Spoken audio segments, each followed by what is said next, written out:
cada episódio que passa, mais e mais verdades estão sendo reveladas à luz da Bíblia, a palavra de Deus. Mas ainda há muitas outras verdades para serem desvendadas. Entre elas, a verdade sobre os profetas, pessoas comuns como eu e você, que foram escolhidas por Deus para trazerem ao mundo mais entendimento sobre as verdades bíblicas.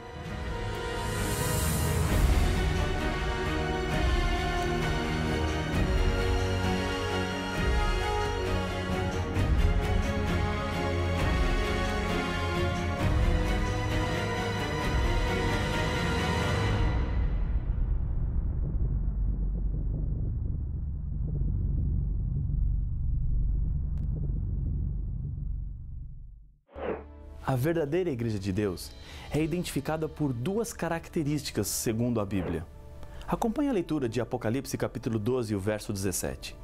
Irou-se o dragão contra a mulher, e foi pelejar com os restantes da sua descendência, os que guardam os mandamentos de Deus e têm o testemunho de Jesus. Os símbolos do Apocalipse devem ser interpretados. Dragão é uma referência a Lúcifer, mulher representa a Igreja de Deus. João está retratando uma luta feroz entre o inimigo e o povo de Deus. No céu, Lúcifer lutou contra Deus, mas perdeu. Já que ele não conseguiu vencer a Deus, usa de uma estratégia covarde para atingi-lo. Ele faz sofrer, causa problemas na vida dos seres humanos, pois sabe que assim atinge diretamente ao Criador. O povo de Deus é reconhecido por algumas características. Primeiro, guarda os mandamentos de Deus, os 10 mandamentos, conforme estão escritos na Bíblia e não na adaptação feita pelos seres humanos. Deus não autorizou ninguém mexer nos mandamentos. Não existe nenhum texto na Bíblia que permita ao ser humano dizer no lugar de Deus o que deve e o que não deve ser feito. Segundo, o povo de Deus teria o testemunho de Jesus. E a pergunta que se faz agora é: o que é o testemunho de Jesus? Apocalipse 19:10 nos ajuda a entender. Pois o testemunho de Jesus é o espírito da profecia. No livro do Apocalipse, também nos é revelado que apareceriam falsos profetas que fariam grandes sinais e maravilhas diante dos olhos das pessoas. Em Apocalipse capítulo 16, verso 13 e 14, a Bíblia nos diz: Então vi sair da boca do dragão, da boca da besta e da boca do falso profeta 3 espíritos imundos, semelhantes a rãs, porque eles são espíritos de demônios, operadores de sinais, e se dirigem aos reis do mundo inteiro com o fim de ajuntá-los para a peleja do grande dia do Deus Todo-Poderoso. Por causa disso, torna-se evidente a necessidade de sabermos separar os verdadeiros dos falsos profetas. O Apocalipse é um exemplo acerca da decisão de Deus de utilizar profetas para transmitir suas mensagens aos seres humanos. Esta foi a forma que Deus usou para dar o conteúdo de toda a revelação bíblica. Por meio dos profetas, Deus revela para o seu povo os seus planos e também fala sobre o futuro. Certamente, o Senhor Deus não fará coisa alguma sem primeiro revelar o seu segredo aos seus servos, os profetas. Diz Amós capítulo 3, o verso 7. Nem todos os profetas que Deus usou escreveram partes da Bíblia. Podemos contar pelo menos 12 que não são autores de textos bíblicos, mas que são mencionados como profetas verdadeiros pela própria Bíblia. Um dos mais notáveis exemplos é de João Batista, que batizou o Senhor Jesus nas águas do Rio Jordão. Jesus disse que não havia profeta maior do que ele, mas não temos nenhum livro ou texto de João Batista na Bíblia, exceto as referências encontradas nos Evangelhos. Isso quer dizer que o dom de profecia não foi dado apenas para escrever a Bíblia, mas Deus usou para também outros propósitos. Outro fato interessante que notamos na Bíblia é que Deus não faz discriminação de sexo para o dom de profecia. A Bíblia nos fala que mulheres exerceram a função profética, como Ana, Miriam, Débora, Ulda e no Novo Testamento, as 4 filhas de Filipe. Outro ponto importante é que o dom de profecia não acabou quando a Bíblia terminou de ser escrita. Joel, capítulo 2, verso 28 e 29, nos apresenta: E acontecerá depois que derramarei o meu espírito sobre toda a carne. Vossos filhos e vossas filhas profetizarão, vossos velhos sonharão e vossos jovens terão visões. Até sobre os servos e sobre as servas derramarei o meu espírito naqueles dias. A referência que Joel faz é quanto ao futuro. O dom de profecia acompanharia o povo de Deus até o fim. Pedro, quando usa o texto de Joel, diz o seguinte: Mas o que ocorre é o que foi dito por intermédio do profeta Joel. E acontecerá nos últimos dias, diz o Senhor, que derramarei o meu espírito sobre toda a carne. Vossos filhos e vossas filhas profetizarão. Vossos jovens terão visões e sonharão vossos velhos. Atos capítulo 2, versos 16 e 17. Últimos dias é uma referência ao tempo que antecede imediatamente a volta de Jesus. O povo de Deus seria guiado pelo dom de profecia. Quando Jesus voltou para o céu, ele deixou a missão de pregar as verdades para os discípulos. Eles levariam a mensagem de salvação para todo mundo, acompanhados do Espírito Santo. Para cumprir essa missão, Jesus concedeu dons para a sua igreja. Paulo nos apresenta. E ele mesmo concedeu uns para apóstolos, outros para profetas, outros para evangelistas e outros para pastores e mestres, com vistas ao aperfeiçoamento dos santos, para o desempenho do seu serviço, para a edificação do corpo de Cristo. Efésios capítulo 4, verso 11 e 12. O próprio texto explica os motivos de Deus em dar dons espirituais, a edificação da igreja. E o conteúdo da profecia para Deus é algo muito sério. No final do livro do Apocalipse, quando as revelações a João estavam chegando ao seu fim, ele ainda nos diz: e se alguém tirar qualquer coisa das palavras do livro desta profecia, Deus tirará a sua parte da árvore da vida, da cidade santa e das coisas que se acham escritas neste livro. Apocalipse capítulo 22 e o verso 19. Quando abrimos a Bíblia, estamos diante das palavras de Deus e isso é muito importante. Quem modificar o conteúdo da revelação para atender qualquer tipo de interesse está em perigo. É importante obedecer ao que Deus nos revelou. Apocalipse capítulo 22, verso 7 apresenta: bem-aventurado aquele que guarda as palavras da profecia deste livro. No Antigo Testamento, encontramos um exemplo de como Deus abençoa aqueles que respeitam a sua revelação. Moisés fora educado na corte do Egito como príncipe e provável herdeiro ao trono. Isso significa que ele recebeu todo o conhecimento da medicina egípcia. Os papiros médicos da antiguidade mostram que os egípcios possuíam muito conhecimento em medicina curativa. Moisés escreveu muita coisa sobre saúde no Pentateuco, mas praticamente nada disse sobre a medicina curativa. Ele não estava influenciado pelas ciências dos seus dias, porque o ensino de Moisés estava baseado na revelação, a educação sobre saúde para evitar doenças. Quais foram os resultados? No Egito, a média de vida dos faraós era de 50 anos. Em Israel, segundo o Salmo 90, a média de vida era de 70 anos ou mais. Deus abençoou aqueles que creram na revelação profética. Jesus deixou uma advertência quanto aos últimos dias também, porque surgirão falsos cristos e falsos profetas, operando grandes sinais e prodígios, para enganar, se possível, os próprios eleitos. Mateus capítulo 24 e o verso 24. Esses falsos profetas seriam os responsáveis por introduzirem na igreja mentiras que destruiriam a verdade para enganar aqueles que buscam fazer e cumprir a vontade de Deus. Mas a Bíblia nos dá algumas chaves para sabermos se o profeta é de Deus ou não é. Uma dessas chaves está em Isaías capítulo 8, versos 19 e 20. Quando vos disserem: consultai os necromantes e os adivinhos que chiureiam e murmuram, acaso não consultará o povo ao seu Deus? A favor dos vivos se consultarão os mortos? A lei é o testemunho. Se eles não falarem desta maneira, jamais verão a alva. Os milagres em si mesmos não são provas de que um profeta seja inspirado por Deus. Apenas demonstram que há por trás dele um poder sobrenatural. Na época de Moisés, os magos do Egito também fizeram milagres para impressionar as pessoas, e inclusive o próprio Moisés, quando ele pedia para que o faraó permitisse a saída do povo de Israel. Satanás tem também poder de operar milagres e às vezes se disfarça como anjo do Senhor. Se todos os ensinos desse profeta não estiverem em harmonia com a Bíblia, ele é um impostor. A Bíblia nos apresenta diversas características do verdadeiro profeta. Primeiro, suas profecias quanto ao futuro se cumprem completamente, segundo Jeremias capítulo 28 e o verso 9.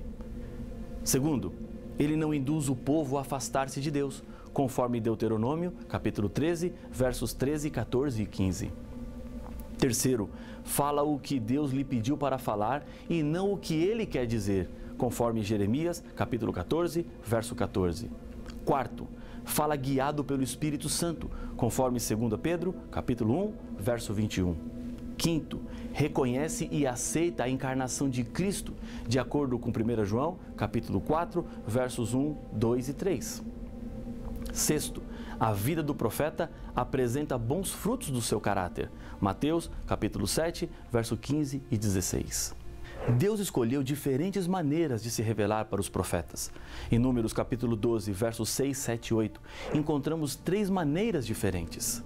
Então disse: ouvi agora as minhas palavras. Se entre vós há profeta, eu, o Senhor, em visão a ele me faço conhecer ou falo com ele em sonhos. Não é assim com o meu servo Moisés, que é fiel em toda a minha casa? Boca a boca falo com ele, claramente e não por enigmas, pois ele vê a forma do Senhor. Como, pois, não temestes falar contra o meu servo, contra Moisés? Visão, sonho, boca a boca. Deus não fala por meio de bolas de cristal, pela palma da mão, xícara de café, astrologia ou por meio dos mortos. A Bíblia descreve alguns aspectos físicos dos profetas, enquanto eles estavam em visão. Veja, por exemplo, Daniel. Daniel perdeu as forças físicas. Diz a Bíblia em Daniel capítulo 10, verso 8. Depois, Daniel recebeu forças físicas sobrenaturais. Daniel capítulo 10, verso 18 e 19. Daniel ficou sem fôlego.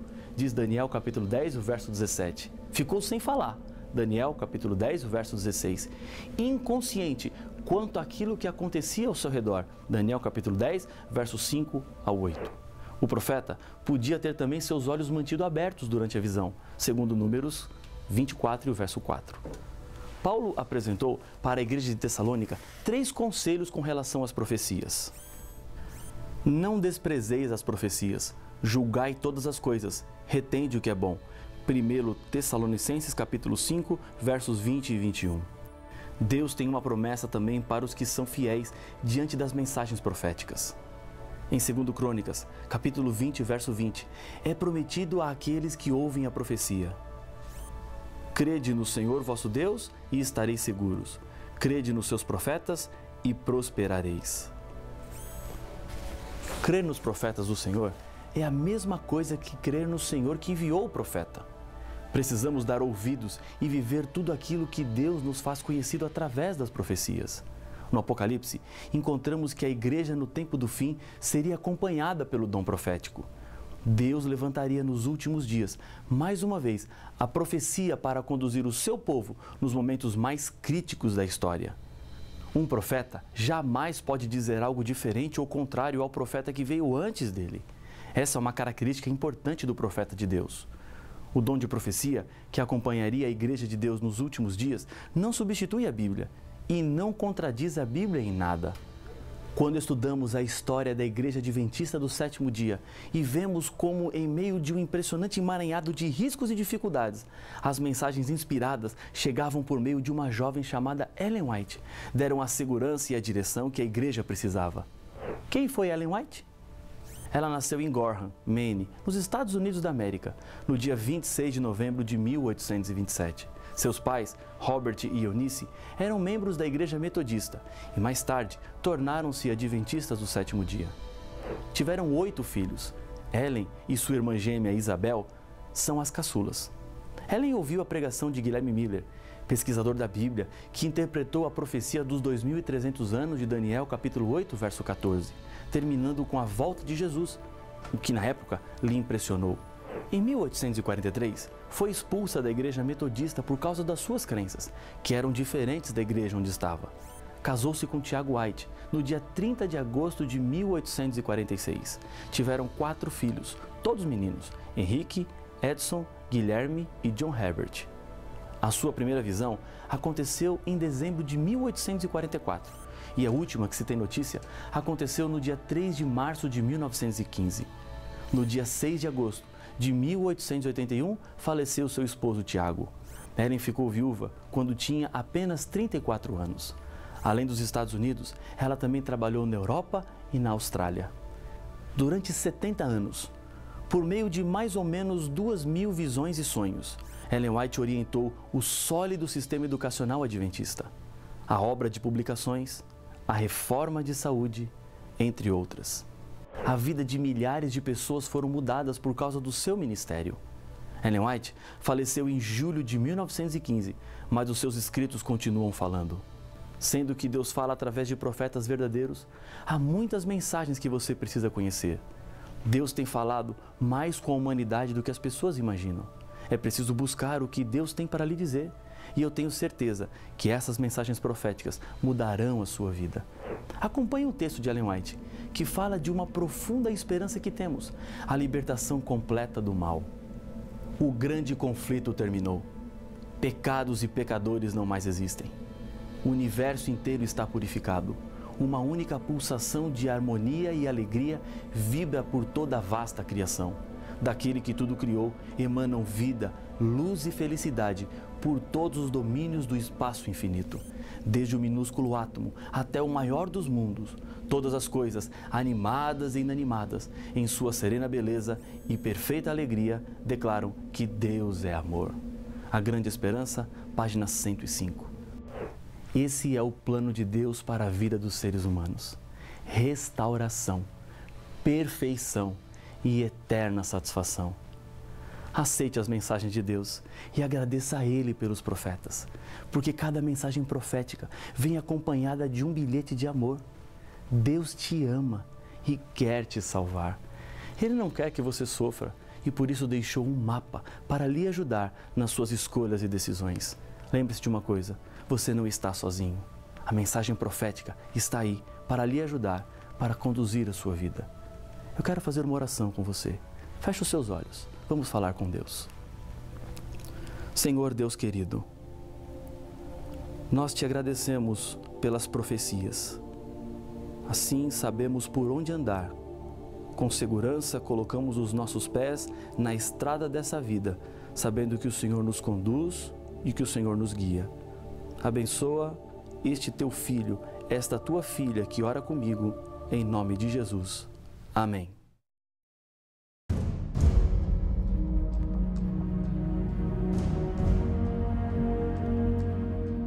Durante toda a história do pecado, encontramos o inimigo de Deus usando as mais diferentes e variadas estratégias para levar o povo de Deus ao abandono da verdade. A Igreja de Deus é identificada através da Bíblia e das profecias do Apocalipse. A profecia indica que a Igreja verdadeira de Deus não se entregaria às mentiras, mas teria que fugir para o deserto. Mas qual é esta igreja que diz ser a guardadora das verdades bíblicas?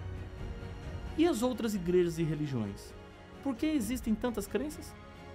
Para saber as respostas, não perca o próximo episódio de Apocalipse, o fim revelado.